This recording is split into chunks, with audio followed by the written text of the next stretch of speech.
ओम शांति। रात्रि क्लास है 9 जनवरी 1969।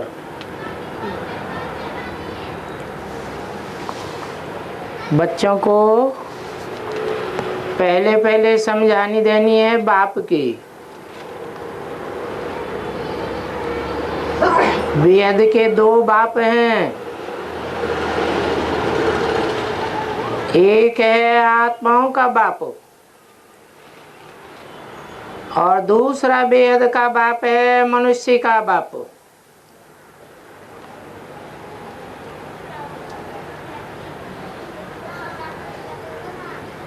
दोनों की हाईएस्ट अथॉरिटी है,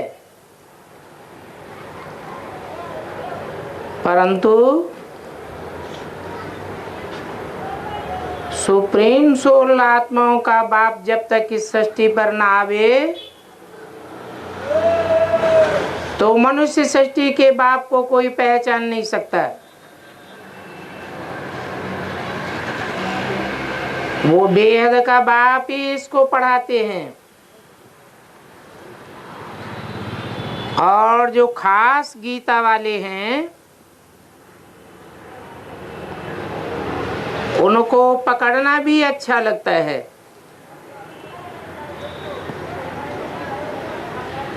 क्योंकि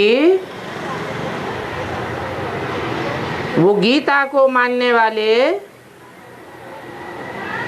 कृष्ण को भगवान कहते हैं। तो समझाना है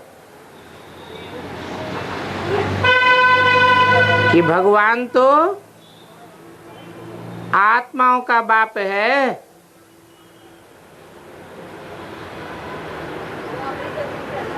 आत्माएं सब जन्म मरण के चक्र में आने वाली हैं।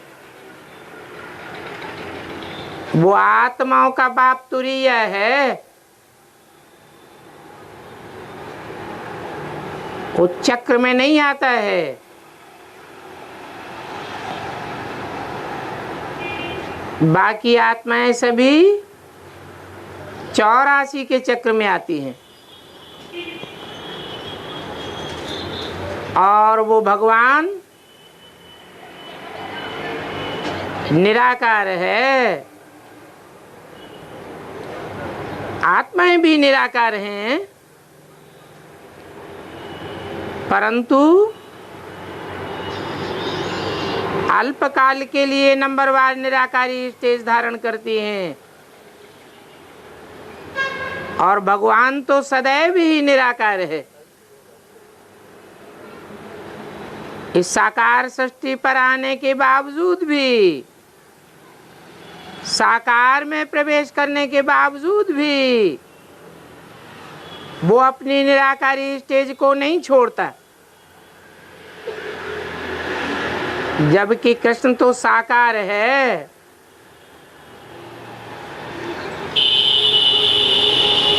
जो साकार कृष्ण है वो मनुष्य सृष्टि का पहला पत्ता है।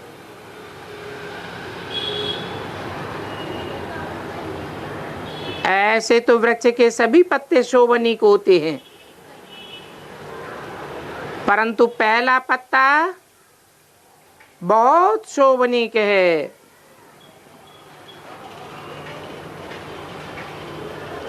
और 500-700 करोड़ मनुष्य सृष्टि के पत्ते सभी देहधारी हैं। उनकी बुद्धि देह में धरी रहती है,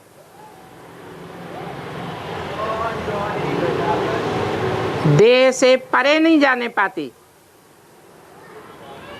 जब तक कि परमात्मा बाप ना आवे।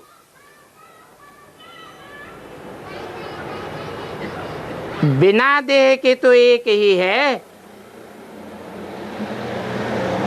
वो सदैव विदेही है। तो जो निराकार है वो ही भगवान है। निराकारी ही निर्विकारी निरहंकारी हो सकता है।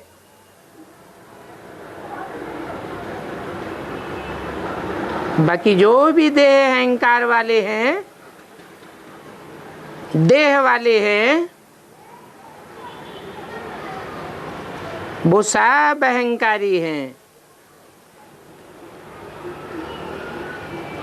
क्योंकि देह में बुद्धि धरी हुई है।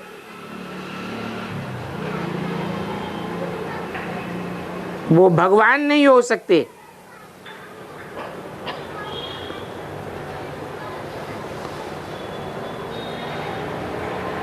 वो निराकार बाप अन्य सभी धर्म पिताओं के मुकाबले ऊंचते ऊंचे है, और ऊंचते ऊंचे धर्म की स्थापना करने वाला है, तो जरूर ऊंचते ऊंच में आवेगा। ये तो गपोड़ा मार दिया है कि सर्वव्यापी है,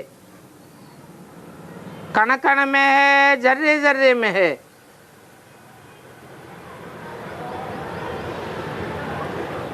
ऊंचते ऊंच बाप को जरूर ऊंचते ऊंच में प्रवेश करना पड़े।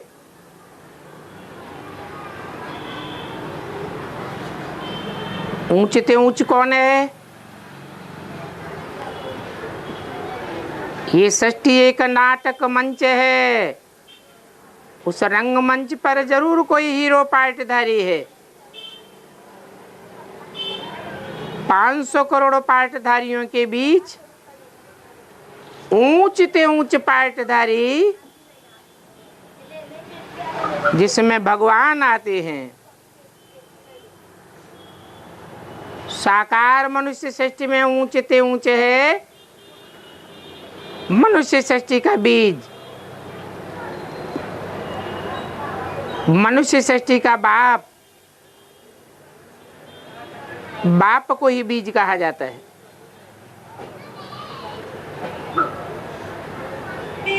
और उस ऊंचते ऊंच में ऊंचते ऊंच आत्माओं का बाप प्रवेश करता है। तब उसको कहा जाता है शिव बाबा। बाबा ग्रैंडफादर को कहा जाता है। जब तक प्रवेश न करे तब तक वो सिर्फ आत्माओं का बाप है, बिंदु बिंदु आत्माओं का बाप। वो खुद भी बिंदु है, उसकी बिंदी का ही नाम शिव है, क्योंकि सदैव निराकार है, इसलिए सदैव निस्वार्थी है। जो साकारी होते हैं उनको अपना रथ होता है, जो रथ वाले होते हैं वो स्वार्थी होते हैं। जो स्वार्थी होते हैं वो निष्कामी नहीं हो सकते। तो एक ही निराकार बाप है जो सदैव निष्कामी है, और जो जैसा होता है वैसा ही दूसरों को बनाता है। वो बाप जब इस सृष्टि पर आते हैं तो साकार मनुष्यों को निराकार स्टेज में धारण होना सिखाते हैं। साकार देह की स्मृति को भुलाए देते हैं। तो वो ऊंचते ऊंचे शिव बाबा है। ये बात अच्छी रीति बुद्धि में बैठनी चाहिए। ऊंचते ऊंच जर्रा जर्रा नहीं हो सकता, ऊंचते ऊंचे कण कण नहीं हो सकता। प्रत्येक आत्मा ऊंचे नहीं हो सकती। कीड़े मकोड़े कच्छ मच्छ अवतार ऊंचे नहीं हो सकते।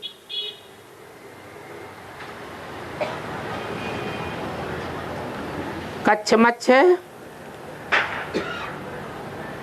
जानवरों के अवतार दिखाई दिए। सोचना तो चाहिए, भगवान आकर के जानवरों को ज्ञान सुनावेगा, जानवर ज्ञान सुनेंगे? ज्ञान सुनना सुनाना तो मनोबुद्धि की बात है। मन बुद्धि मनुष्य में ही होती है। तो जैसा गीता में कहा गया है कि मैं नर को नारायण बनाने के लिए आता हूं, हे नर अर्जुन, तू ऐसी करनी कर जिससे नारायण बने, और हे द्रौपदी नारी, तू ऐसी करनी करे जिससे नारायणी बने।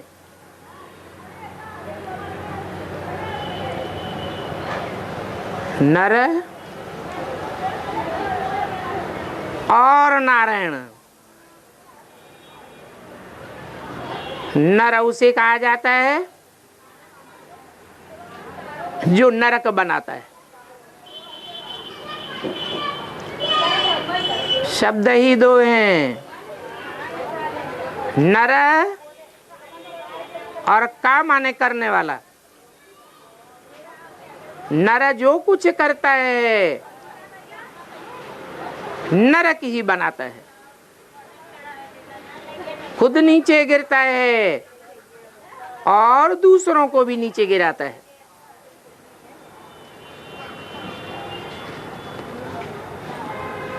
कारण है मन, जिस मन के कारण मनुष्य कहा जाता है। मनुष्य का मन चंचल है, एक ठिकाने टिकता नहीं है। देवताओं का मन चंचल नहीं होता है, इसलिए उन्हें दिव्य बुद्धि वाला कहा जाता है।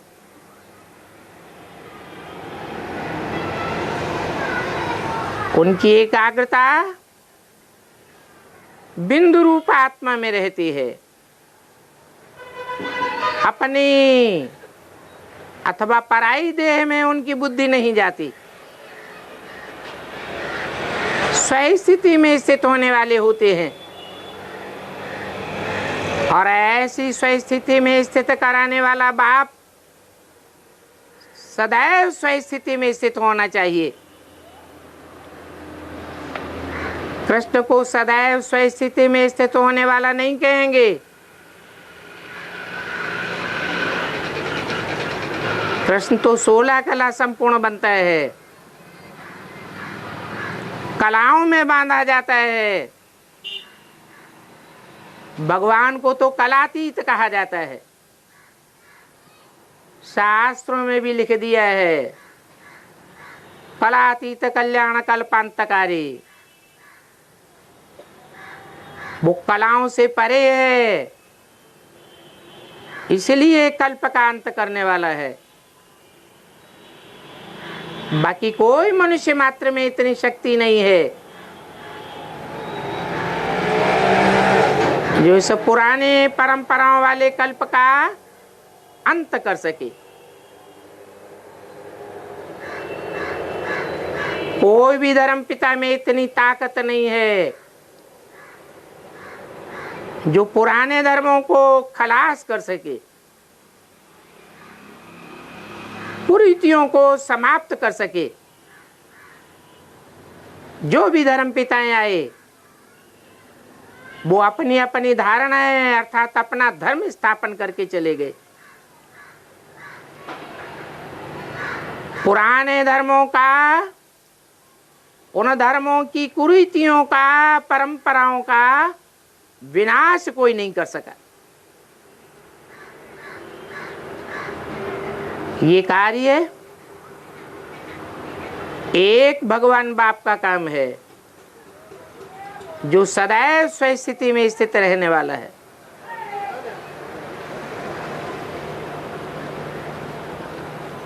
वो है ही आत्मा,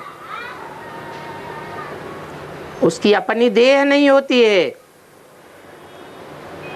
इसलिए वो जन्म मरण के चक्र में नहीं आता है।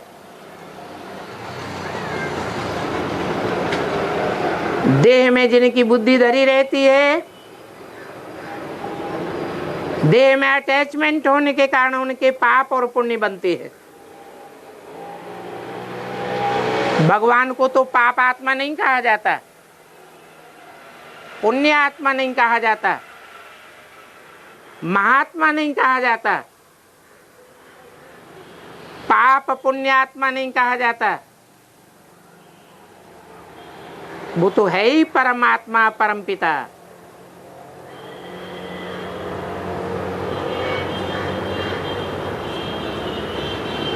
परम पिता इसलिए कहते हैं कि दुनिया में जो भी बाप हैं वो सब हद के बाप है। बल क्राइस्ट 200 करोड़ क्रिश्चियन से भी ज्यादा में मान्यता प्राप्त है बाप के रूप में, धर्म पिता के रूप में, परंतु वो भी हद का बाप है। बेहद का बाप एक ही परम पिता परमात्मा शिव है, जिसको आखिरी सारी दुनिया मानती है। दुनिया के बड़े से बड़े नास्तिक क्यों न हो, एटम बमों की रचना करने वाले क्यों न हो, जब दुनिया में विनाश बरपा होगा तो सब उस एक गॉड फादर को याद करेंगे, ओ गॉड फादर रहम करो।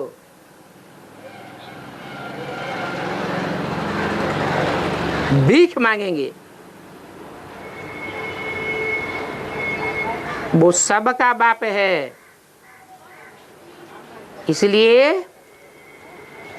सबको आकर के वर्षा देता है। बेहद का बाप जरूर बेहद का वर्षा देता होगा। क्या है बेहद का वर्षा? मुक्ति और जीवन मुक्ति। तो वो है बेहद का बाप और ये है हद का बाप।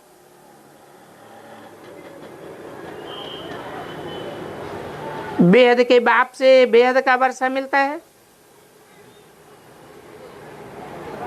गायन भी है,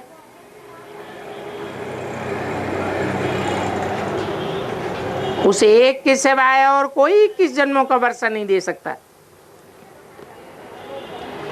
ऐसा भी कोई बाप नहीं है जिससे अमर पद मिल सके।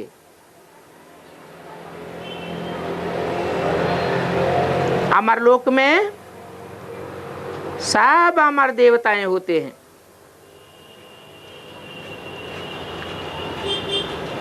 स्वेच्छा से शरीर छोड़ते हैं। इस दुनिया में मरना तो कोई नहीं चाहता है, परंतु उस दुनिया को कहते हैं अमर लोग। स्वेच्छा से शरीर छोड़ते हैं। वो दुनिया सदैव स्वस्थिति अर्थात निराकार स्थिति में स्थित रहने वाले की रचना है। वो सत्य रचना है। सच्चा बाप आकर के सच्चखंड की स्थापना करते हैं। उसका नाम ही है सतयुग और ये है मृत्युलोक। तो बाप का परिचय देने से समझेंगे कि बेहद का वर्षा एक बाप से ही मिल सकता है और एक जन्म का वर्षा नहीं है, जन्म जन्मांतर का सुख का वर्षा है। वो आकर जो वर्षा देते हैं उसे दैवी स्वराज्य कहा जाता है। वो दैवी स्वराज्य बाप ही देते हैं और वो बाप ही पतित पावन गाया हुआ है। वो कहते हैं कि अपन को आत्मा समझ मुझ बाप को याद करो, अपन को देह समझना भूल जाओ। अगर देह समझेंगे, आत्म की स्थिति में नहीं टिकेंगे, तो मुझ बाप को भी याद नहीं कर सकेंगे, फिर पाप कटेंगे नहीं। देह को याद करने से, चाहे अपनी देह हो चाहे पराई देह हो, और ही पाप बढ़ते जाएंगे।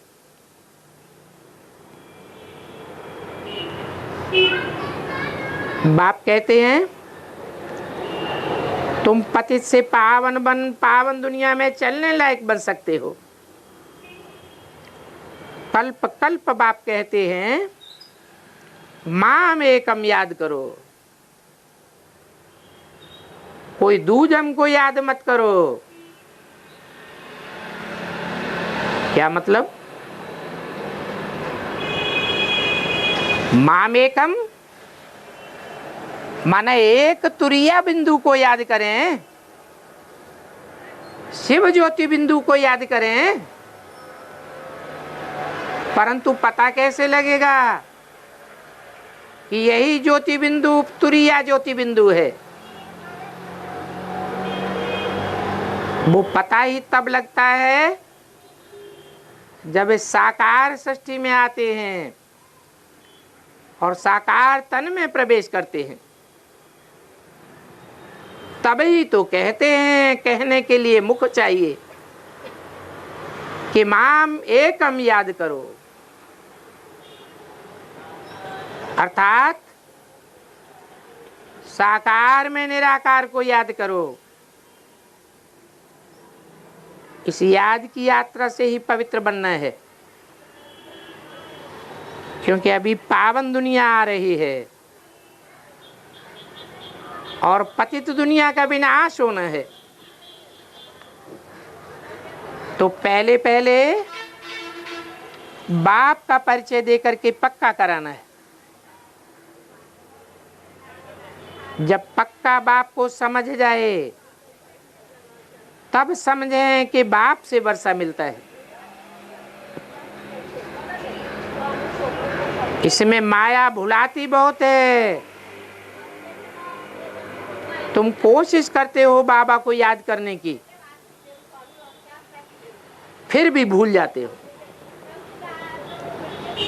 शिव बाबा को याद करने से ही पाप कटेंगे। ये नहीं कहा ब्रह्मा बाबा को याद करने से पाप कटेंगे। ये भी नहीं कहा कि शिव बाप को याद करने से पाप कटेंगे। इसको याद करने से पाप कटेंगे, शिव बाबा को याद करने से पाप कटेंगे।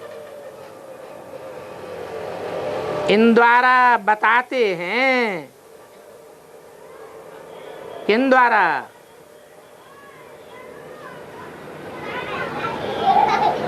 बाप प्रवृत्ति मार्ग की स्थापना करने वाला है, गृहस्थ धर्म की स्थापना करने वाला है। तो बेहद की गृहस्थी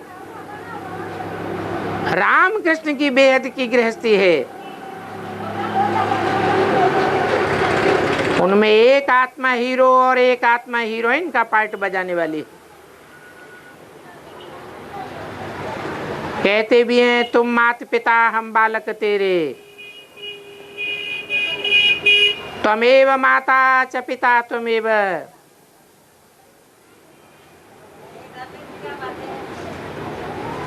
कोई बिंदी बाप को इंट्रोड्यूस नहीं किया जाता, क्योंकि माता पिता तो मेल फीमेल को कहा जाता है, तो जरूर प्रैक्टिकल रूप धारण करते हैं।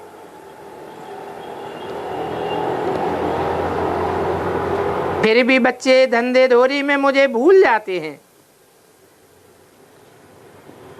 तो ये भूलना नहीं चाहिए। यह भूल बनना ही मेहनत की बात है, परंतु माया रावण भुलाई देती है। क्यों भुलाई देती है?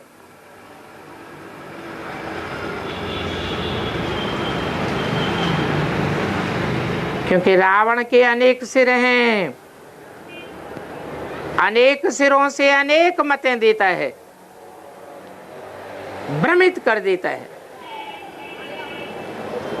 बाप को याद करने से पाप कटेंगे, इसका भी समय है कि कितने समय में बाप को याद करते करते तुमको कर्मातीत अवस्था में पहुंचना है। कर्मातीत अवस्था वाले को कहा जाता है फरिश्ता। फर्श की दुनिया में उनके बुद्ध रूपी पांव नहीं पड़ते, उनका कोई देहधारी से अटैचमेंट नहीं होता। तो ये पक्का याद करो कि बाप का परिचय देना कैसे और किसको समझावे।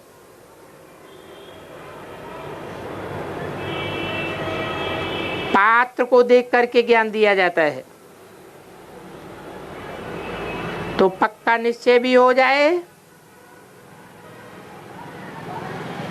कि आत्मा आत्मा भाइयों को बाप समझाते हैं। बाप का पैगाम सबको देना है।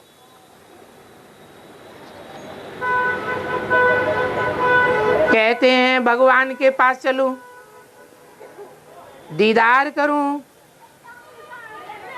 परंतु ये तो कायदे के विरुद्ध है। दीदार करना ही कायदे के विरुद्ध हो जाता है, क्योंकि न तो आत्मा को इन आंखों से देख सकते हैं और न परमपिता परमात्मा को इन आंखों से देखा जा सकता है।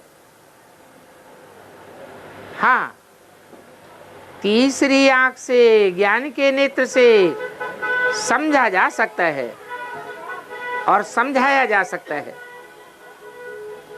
बाकी दीदार आदि की तो बात ही नहीं है। भगवान आकर के सिखलाते हैं और मुख से कहते हैं कि तुम मुझे अपने बाप को याद करो। याद करने से ही तुम्हारे सभी पाप कट जाएंगे।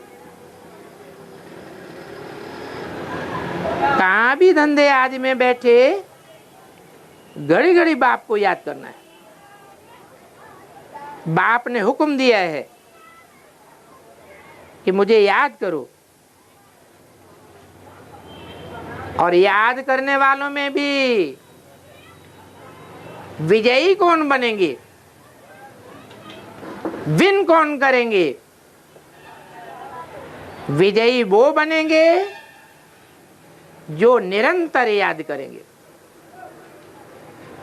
और निरंतर याद कैसे ठहरेगी? निराकार ज्योति बिंदु को याद करने से निरंतर याद ठहरेगी। बिंदु को तो खींच के याद करना पड़ता है, परंतु जब ये पता लग जाए, पक्का निश्चय हो जाए कि वो ज्योति बिंदु कौन से मुकर्रर रथ में आया हुआ है और किस मुकर्रर रथ के द्वारा हमें मुक्ति, जीवन मुक्ति का वर्षा देता है, उस संसार चक्र से छुड़ाता है, तो ऐसे साकार में निराकार बाप को पहचानने से याद भी निरंतर टिकेगी। क्योंकि जिस चीज को प्रैक्टिकली आंखों से देखा जाता है, कानों से सुना जाता है, हाथों से स्पर्श किया जाता है, या कोई भी इंद्रियों से अनुभव किया जाता है, वो चीज याद जरूर आती है। ऐसे ही याद नहीं आती है। फिर बाप कहते हैं बनी बनाई बन रही, अब कछु बने नहीं ना है। अर्थात 63 जन्मों का जिनका हिसाब किताब होगा, जिन्होंने ज्यादा संग किया होगा, उनको ऑटोमेटिक याद आवेगी। उदाहरण के तौर पर ब्राह्मणों की दुनिया में जगदम्बा का विशेष साथ रहता है प्रैक्टिकल जीवन में।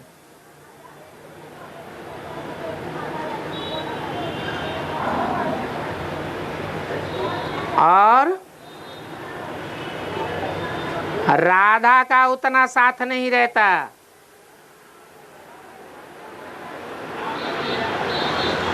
फिर प्राप्ति में क्या अंतर पड़ता है? कौन विन करता है?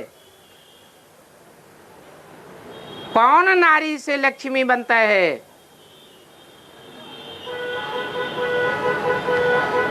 राधा बनती है या जगदम्बा सीता बनती है? राधा बनती है। परंतु प्रैक्टिकल जीवन में साथ होता है क्या? पुरुषार्थी जीवन में होता है या नहीं होता है? हैं? नहीं होता है। फिर कैसे जास्ती याद आती है? फिर कैसे निरंतर याद टिक जाती है? जरूर कहेंगे बनी बनाई बन रही, अब कछु बननी ना है। 63 जन्मों का हिसाब किताब है जो एक के साथ जुड़ा हुआ है। वो हिसाब किताब बुद्धि को खींचता है, बुद्धि याद में टिक जाती है, निश्चय पक्का बैठ जाता है। तो ऐसे नहीं कि आंखों से दीदार हो तब ही हमारी आत्मा का कल्याण होगा। दीदार करना माने इन्हें दीदा, इन आंखों को दीदा कहा जाता है।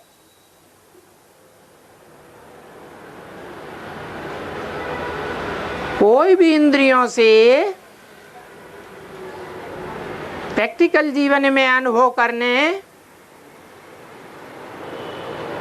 और न करने में अंतर पड़ जाता है।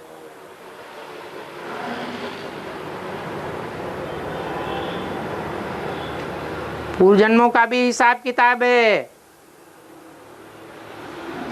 क्योंकि बाप ने बोला हुआ है इस सृष्टि पर सदा कायम कोई चीज है नहीं। सदा कायम एक ही शिव बाबा है। तो जब एक ही शिव बाबा 84 जन्म में लगातार कायम है तो उसका संग करने वाले भी नंबरवार पुरुषार्थ अनुसार ही होंगे ना। तो वो संग का रंग भी खींचता है। तो ये बात झूठी हो जाती है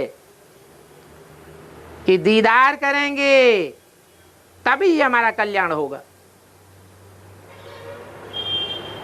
क्योंकि ये आंखें तो स्थूल हैं, विनाशी हैं, और तीसरी आंख तो अविनाशी है। अविनाशी आंख से भी देखा जाता है, परंतु उसके लिए ज्ञान चाहिए। तो ये दीदार आदि करना कायदे के विरुद्ध है। भगवान आकर के सिखलाते हैं और मुख से कहते हैं मनुष्य निराकार बाप को याद करो, घड़ी घड़ी याद करो, निरंतर याद करो। याद नहीं करेंगे तो मार्क्स कम हो जाएंगे। क्यों? क्योंकि ये पढ़ाई सिवाय बाप के और कोई पढ़ा ही नहीं सकता। याद से ही पाप कटेंगे, नहीं तो देवता नहीं बन सकेंगे। जो अच्छी रीति सुनते हैं उनके सामने जाने से उनके नैन चैन से मालूम पड़ जाता है कि इनकी बुद्धि में बैठता है। तो चक्र को याद करना है, बाप को याद करना है, चक्रवर्ती राजा बनना है। बच्चों को समझाया हुआ है कि तुम 84 का चक्र कैसे फिरते हो। अपने आप से ही माथा मारना होता है, अर्थात अपने अंदर अंदर ही मनन चिंतन मंथन करना चाहिए। अपनी आत्मा का दीदार पहले करना चाहिए कि मेरी आत्मा कैसे कैसे कहाँ कहाँ किन किन साथियों के साथ 84 जन्म लेती है। अभी तुम बाप के बने पड़े हो, जरूर निश्चय है, तब तो यहाँ रहे पड़े हो। फिर भी तुमको माया कहाँ न कहाँ पकड़ करके गिरा देती है। तो कर्मातीत अवस्था में पहुंचने के लिए मेहनत करनी है, और वो तीव्र मेहनत अंत में होगी, और वो अंत की बात कोई की भी समझ में आ सकती है। इसलिए अभी से पुरुषार्थ में लगे रहना चाहिए। लंबे समय का पुरुषार्थ अंत में भी काम आवेगा। नित नया तुम्हारा पुरुषार्थ चलता रहे। तुमको ये निश्चय करना है, बेहद के बाबा से हमको याद की यात्रा से बेहद का वर्षा लेना है। इसी में माया विघन डालती है। कोई कोई को तो सारा दिन भुला देती है। ऐसा तो नहीं होना चाहिए। याद करने में कभी भी थकावट नहीं होती है। बाप के हम बच्चे हैं, यही हमारा सबक है। इसको भूलने से बहुत घाटा पड़ जाता है। बेहद के बाप से बार बार हमको वर अर्थात वरदान अर्थात वर्षा मिलता है।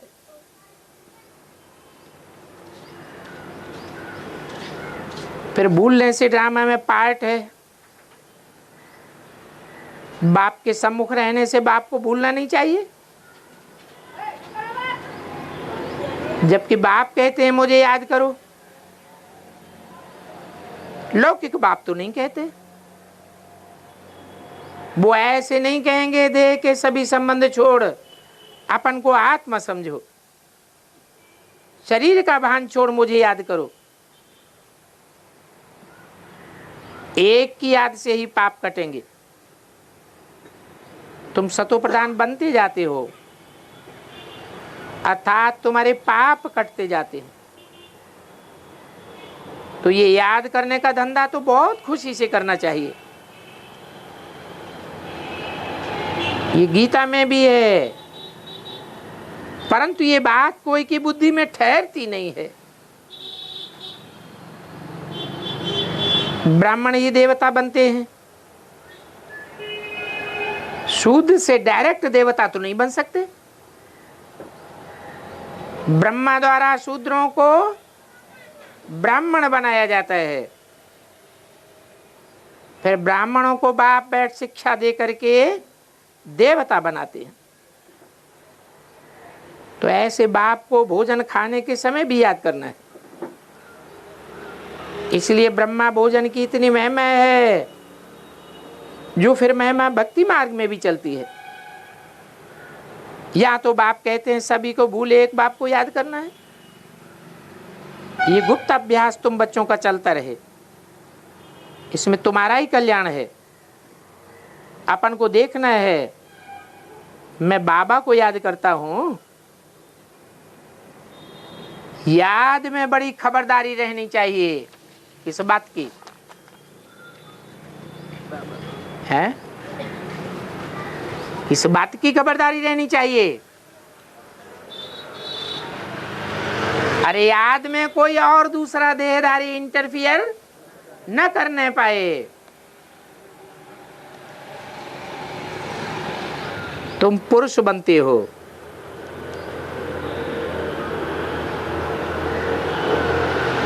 पुरुषोत्तम संगम युग पर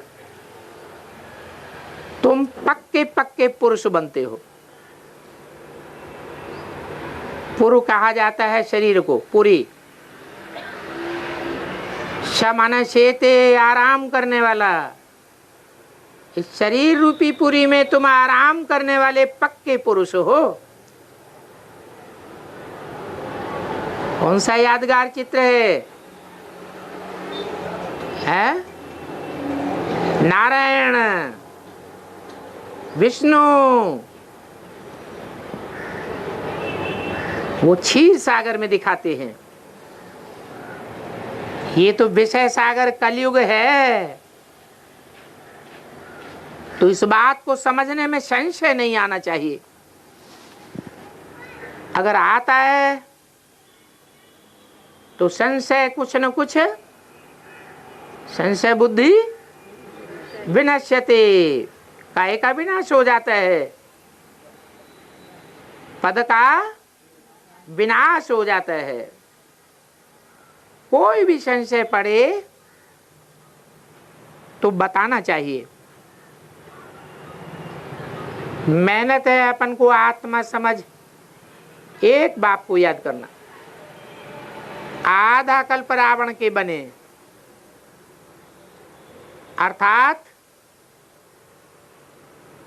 10 सिर वाले के बने।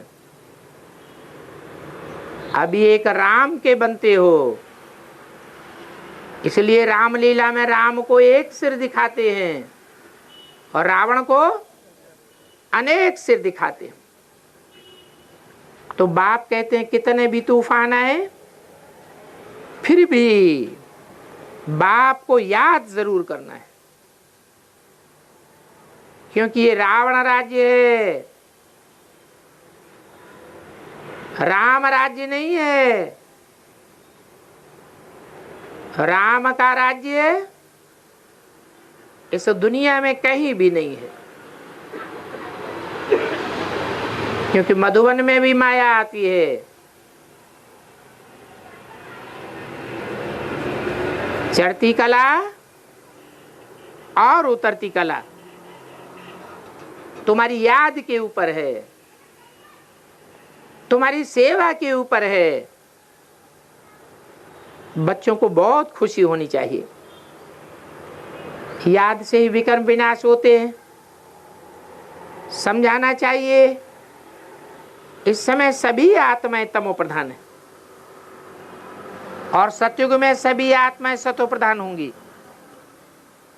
बाप बच्चों को ही कहते हैं जिन्होंने भक्ति में धक्के खाए हैं, परंतु उस भक्ति में भी कितने खुश रहते हैं।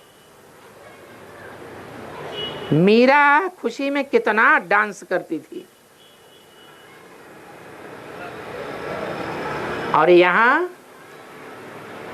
तो ढेर डांस करते हैं। कहाँ की बात बताइए?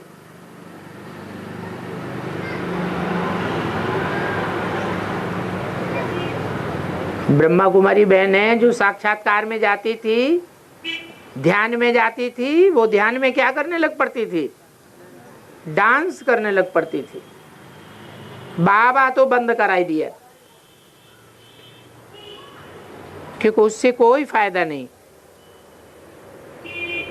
ऐसी आदत को मिटाए देना चाहिए। इनको अव्यक्त घूमना फिरना कहा जाता है। ज्ञान तो है पढ़ाई और याद भी एक्यूरेट चाहिए। बाप को याद करना सहज है, याद करना भी सहज है, समझाना भी सहज है, परंतु अपन को आत्मा समझना ही घड़ी घड़ी भूल जाते हैं। ये भी ड्रामा में नूद है। षष्ठी का चक्र तो बुद्धि में है। हाँ, शास्त्रों में षष्ठी चक्र का ड्यूरेशन लंबा कर दिया है। भक्ति मार्ग में गपोड़े बहुत मारे हैं। धर्म भ्रष्ट, कर्म भ्रष्ट, धन भ्रष्ट हो पड़े। बंदरों माफिक, कूतरों माफिक, बिच्छुओं माफिक बच्चे पैदा करते रहते हैं।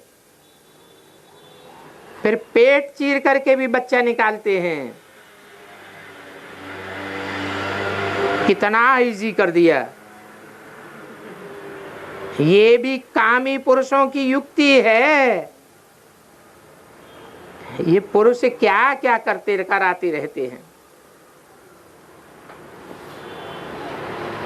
अभी तो देखो हार्ट निकाल करके दूसरा डालते हैं। अरे इसमें रखा ही क्या है। ये तो पुरानी दुनिया ही खलास होनी है। जब कर्मातीत अवस्था हो जाएगी तब ही विनाश शुरू होगा। आगे चल तुम साक्षात्कार भी बहुत करेंगे। साक्षात्कार भी करेंगे और चारों ओर से आवाज सुनेंगे। समझाने की बड़ी युक्ति होती है। कोई तो जैसे खुद भी समझते नहीं है तो औरों को क्या समझावेंगे। जो किसको समझा सकते हैं तो उस दुनिया में उनका रहना फालतू है। यहाँ बच्चे आते हैं रिफ्रेश होने के लिए, यहाँ आए थोड़ा टाइम रहे ये गए। कोई कोई मकान आदि बनाते हैं,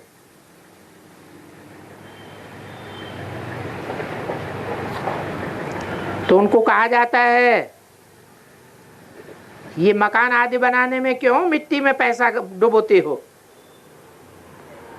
सभी तरफ झगड़ा ही झगड़ा लगा पड़ा है। मौत तो सामने खड़ा है। ये समय बड़ा नाजुक है। तो कोई कोई तो स्टूडेंट्स बिगड़ पड़ते हैं। बाप कहते हैं इस समय सिविल वार से ही मारामारी हो जाएगी। बरोबर कलयुग में तमो प्रधान है। यहां सुख थोड़ा ही हो सकता है। कोई थोड़ा सा लोड़ा आया और ये मकान गिरा। नए नए मकान बनाते रहते हैं आराम से रहने के लिए। अभी बच्चे तो जानते हैं कि पहले स्वर्ग था अभी नरक है। इसको ड्रामा ही कहेंगे। और ये समझना तो कॉमन बात है। कोई भी समझ सकते हैं ये षष्ठी का चक्र है। तुम्हारा राम ही है सुदर्शन चक्रधारी। बाप ने सारी रचना के आदि मध्य अंत का ज्ञान तुमको दिया है। बाप कहते हैं पहले तो तुम भी नहीं जानते थे, मैं तुम बच्चों को समझाता हूं और बहुत सहज समझाता हूं। भक्ति मार्ग में 7 रोज अखंड पाठ रखते हैं। समझू जो होते हैं वो तो झट समझ जाते हैं। बहुत इजी है। कोई भी 7 रोज में अच्छी रीति पढ़ करके टीचर बन सकते हैं। बाप का परिचय ही तो देना है। बाप ने समझाया है। देखो अच्छा समझते हैं तो पहले भक्ति जरूर इन्होंने अच्छी की है। जिन्होंने अच्छी भक्ति की है वो ही आवेंगे। भक्ति नहीं की है तो आवेंगे भी नहीं। आगे चलकर हर एक की बात से चलन से झट तुम बच्चों को भी पता पड़ जाएगा। ये पुराना भक्त है या नहीं है? ये ज्ञान की प्रवृत्ति वाला है या भक्त है? जो निवृत्ति मार्ग वाले हैं वो तो ज्ञान दे ही नहीं सकते। बाप कहते हैं इस समय तक जो भी पास हुआ वो ड्रामा है। बाप ने समझाया इस ड्रामा में सभी एक्टर्स हैं। वो आसुरी संप्रदाय भी एक्टर्स हैं, तुम भी एक्टर हो। ये कोई ग्लानि की बात नहीं है, समझ की बात है। रचना के आज मध्य अंत का राज बाप बच्चों को ही सुनाते हैं। बाप समझाते हैं देवताओं आदि सभी की कितनी निंदा कर दी है। कोई निंदा करते हैं तो उन पर केस चलाया जाता है। बाप भी कहते हैं तुमने निंदा की है तो अब देखो तुम्हारी हालत क्या हो गई है। धर्मराज ने दंड दे दिया।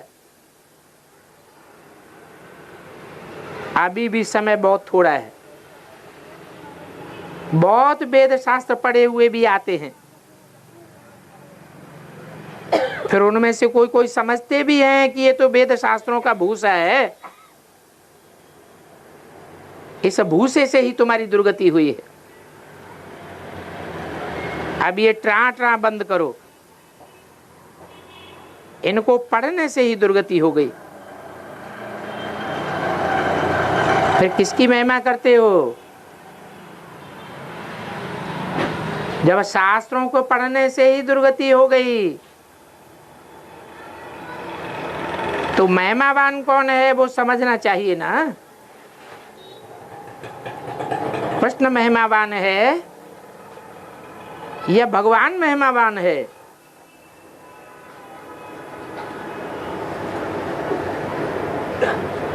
भगवान आकर के नर को प्रिंस कृष्ण बनाते हैं या नर को नारायण बनाते हैं? तो नारायण ऊंचा है या सतयुग में जन्म लेने वाला प्रिंस ऊंचा है? इसलिए शास्त्रों में नारायण की कोई ग्लानि नहीं है, सब देवताओं की ग्लानि है। 33 करोड़ देवताओं की ग्लानि कर दी है। कृष्ण की भी कितनी ग्लानि कर दी है। अब भगवान की तो कोई ग्लानि कर न सके। भगवान की जो फर्स्ट रचना है उसकी भी ग्लानि कैसे हो सकती? अच्छा, मीठे मीठे सिकील दे बच्चों प्रति रूहानी बाप दादा का याद प्यार। Good night.